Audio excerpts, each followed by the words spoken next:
Bismillahirrohmanirrohim. Assalamualaikum warahmatullahi wabarakatuh. Perkenalkan, nama saya Tasya Nurul Azizah dengan nomor NIM 1908102020 dari kelas 4C jurusan Pendidikan Bahasa Arab, Fakultas Ilmu Tarbiyah dan Keguruan, IAIN Syekh Nurjati Cirebon.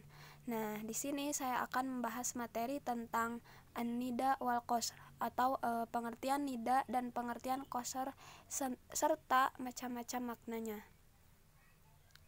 Nah, langsung saja kepada pembahasan yang pertama, yaitu pengertian nida dan macam-macam maknanya. Nah, nida adalah menuntut sesuatu agar memenuhi panggilan dengan menggunakan kata-kata tertentu yang mengandung makna panggilan. Contohnya yaitu ya Rob anna azmamtu dzunubi katsiratan falaqad alimtu bi anna a'dzam, yang artinya, ya Tuhanku, meski dosaku besar lagi banyak, namun aku tahu bahwa ampunanmu lebih besar. Nah, selanjutnya itu ada ayya jami'ud dunya li ghairi balaghah lima tajma'ud dunya wa anta tamut, yang artinya, wahai orang yang suka mengumpulkan dunia tanpa batas, untuk siapa engkau menumpuk dunia sementara engkau sendiri akan mati. Abunayya inna abaka qariba yaumih, yang artinya, wahai anakku, sesungguhnya bapakmu akan mendekati hari kematian. Selanjutnya yaitu ada huruf-huruf nida. Huruf-huruf nida mempunyai 8 huruf.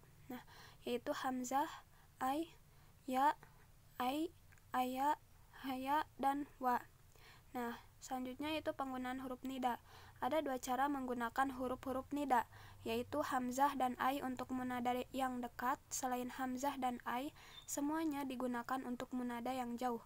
Khusus untuk ya digunakan untuk seluruh munada atau yang dipanggil, baik dekat maupun jauh.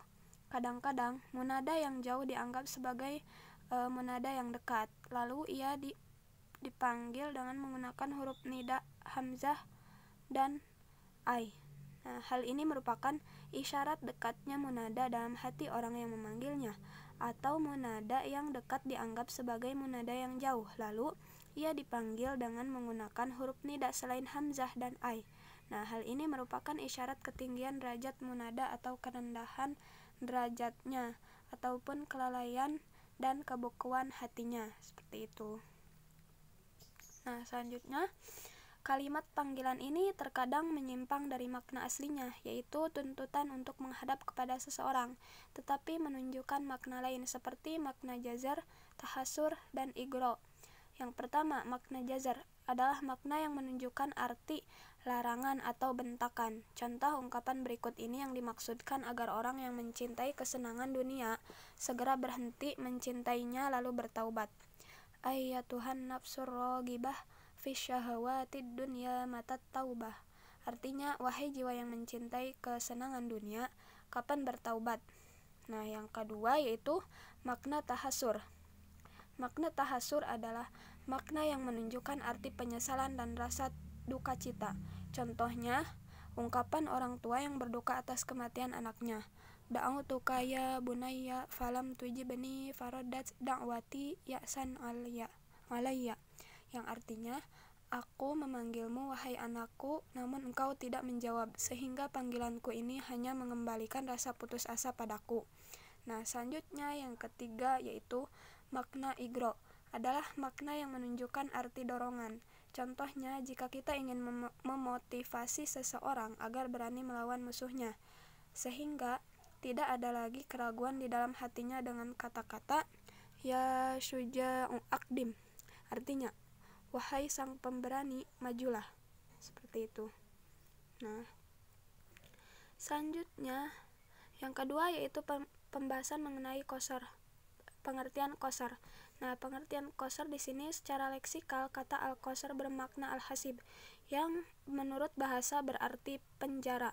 Selain itu juga kata tersebut sama dengan at-takhsis, yang berarti pengistimewaan.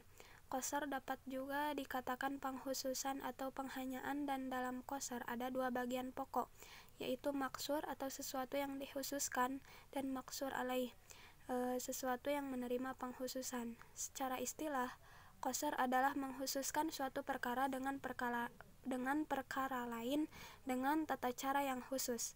Nah, selanjutnya yaitu ada pembagian qasar. Nah, di sini pembagian qasar Pembagian qasar menurut hakikat dan kenyataan hakiki dibagi menjadi dua. Yang pertama yaitu ada qasar hakiki, yaitu mengkhususkan maksur pada maksur alaih dengan melihat hakikat dan kenyataan dengan tidak meluas terhadap selain aslinya. Contohnya yaitu la ilaha illallah, yang artinya tiada Tuhan selain Allah. Nah, yang kedua yaitu qasar idofi, yaitu mengkhususkan maksur kepada maksur alaih dengan melihat sandaran dan hubungannya pada hal lain yang tertentu, bukan untuk semua hal yang lain.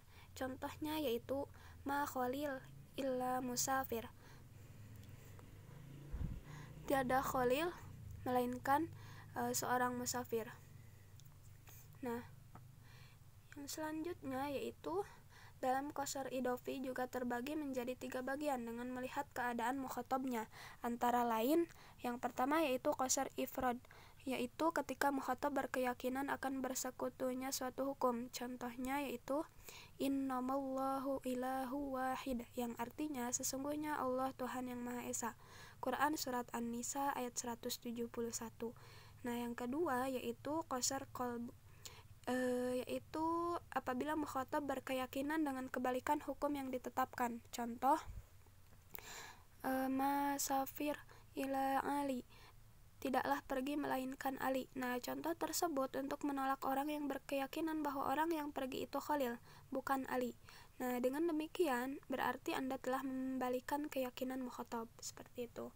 Nah, yang ketiga yaitu qasar ta'yin, yaitu ketika mukhatab ragu-ragu dalam hukum, seperti ketika ia ragu tentang keadaan bumi, apakah bergerak atau tetap. Lalu Anda mengatakan al-ardu mutaharrikah la sabatatun, yang artinya bumi itu bergerak, tidak tetap. Nah, contoh tersebut untuk menolak orang yang ragu dalam hal tersebut, seperti itu.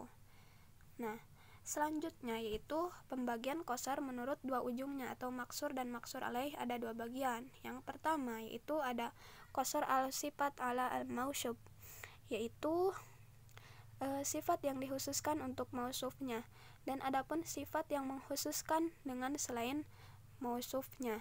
Contoh yaitu la yufawizu illa sholihun, yang artinya tidak beruntung kecuali orang-orang salih. Nah, yang kedua yaitu qasar al-mausuf ala al-sifat, yaitu mengkhususkan yang tersifati pada sifat. Contohnya yaitu innamal hayah la'ibun, yaitu yang artinya kehidupan itu hanyalah permainan.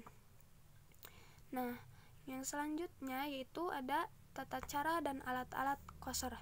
Nah, menurut Wahab Muhsin dan Fuad Wahab, qasar mempunyai beberapa alat. Di antaranya yang pertama yaitu ada innama, seperti innamal mu'minuna akhawah, yang artinya sesungguhnya orang-orang mukmin itu saudara. Yang kedua yaitu nafi dan istisna, seperti inna hadza illa malakun karim, yang artinya ini tidak lain hanyalah malaikat yang mulia.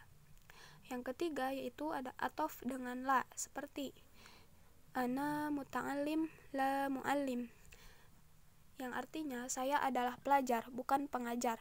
Yang keempat yaitu atof dengan bal dan lakin, seperti ma ana tajirun bal fallahun, yang artinya saya bukan pedagang tetapi petani. Nah, yang terakhir yaitu mendahulukan yang semestinya diakhirkan, seperti iyyaka na'budu wa iyyaka nasta'in, yang artinya hanya kepada Engkau kami menyembah dan hanya kepada Engkaulah kami memohon pertolongan, seperti itu.